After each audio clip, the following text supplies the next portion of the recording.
Hindi lang isa, dalawa, kundi 3 pudding candy ang nabili ko sa TikTok guys.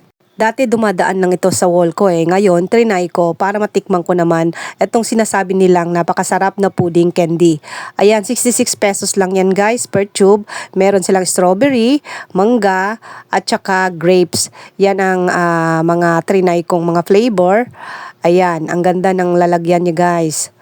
Oh, sa 66 pesos na halaga, matitikman mo na ang kanilang napakasarap na pudding candy. Ayan, trinay ko din. Ayan, pagkabukas nyo sa lalagyan, meron siyang free na tinidor na pangtusok. Ayan, at trinay ko kung talaga bang masarap ang sinasabi nilang candy. Masarap siya at malinamnam. Patok na patok ito sa mga bata, pang Christmas gift din pwede. O, ayan.